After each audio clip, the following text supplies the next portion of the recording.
Allez, salut à toi, bienvenue sur la chaîne YouTube La Classe de Monsieur Fred. Si tu veux être au courant de mes dernières vidéos, n'hésite pas à t'abonner en cliquant dans le fond de ton écran, à droite sur le petit logo YouTube. Aujourd'hui, on va parler des fractions, une matière que généralement on déteste. Comment prendre la fraction d'une fraction? Panique pas, j'arrive tout de suite. Tu sais que j'aime bien d'illustrer à chaque fois mes différentes capsules par un dessin et donc on va commencer par un dessin pour comprendre ce que c'est que la fraction d'une fraction. Prenons par exemple un tiers de 1/4. On va voir notre figure qui représente l'unité. Cette figure, il va falloir la partager en fonction de la seconde fraction, c'est-à-dire 1/4. On va donc la partager en 4. Voilà donc 1/4 qui s'affiche en vert. Tu vas voir que je vais en deuxième lieu prendre le morceau de cette figure. Hop, je le prends, il disparaît, il apparaît là.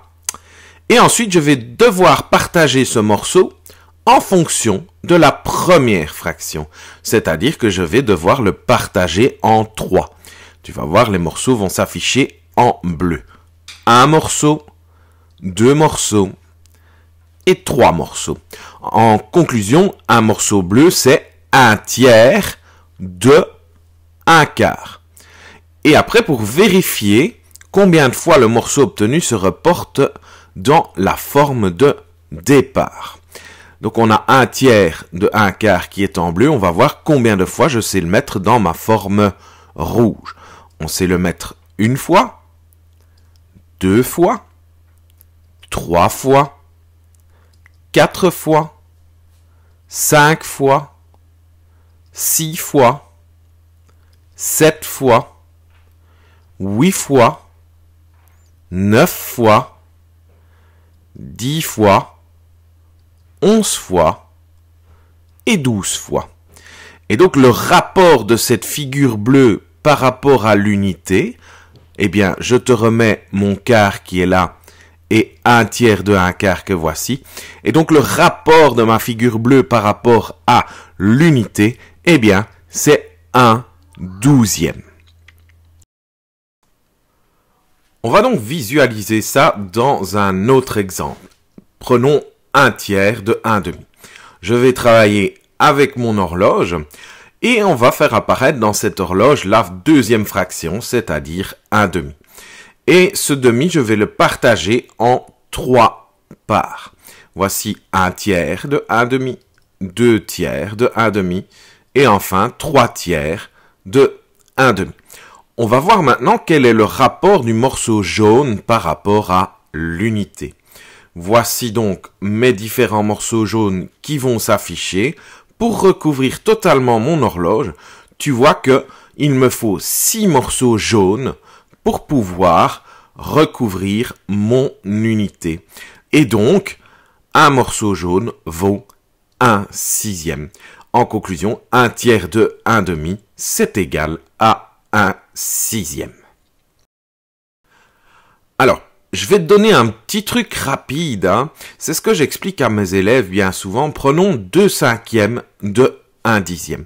Alors, pour trouver la réponse, si tu as des difficultés, c'est de tracer un rectangle à main levée. Pas besoin de mesurer, etc.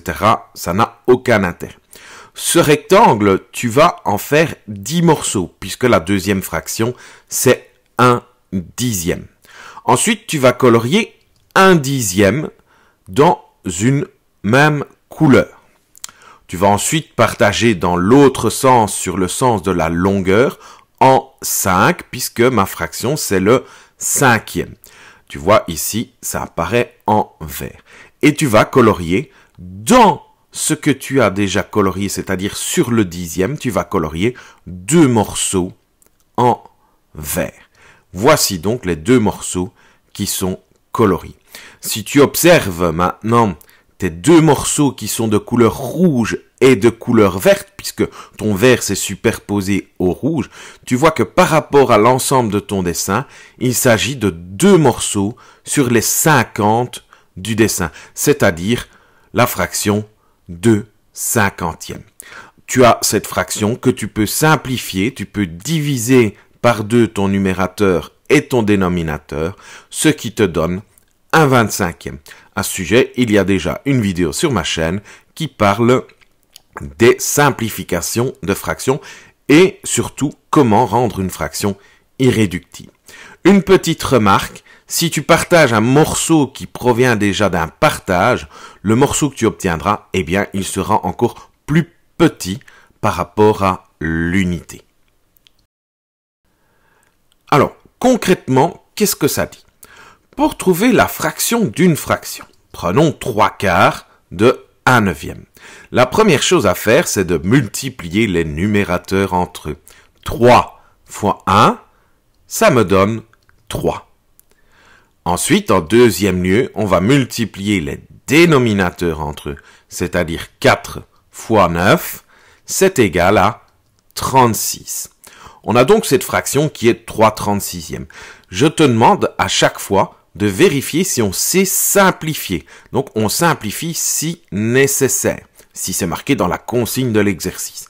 Ainsi, on peut simplifier et diviser le numérateur et le dénominateur par 3.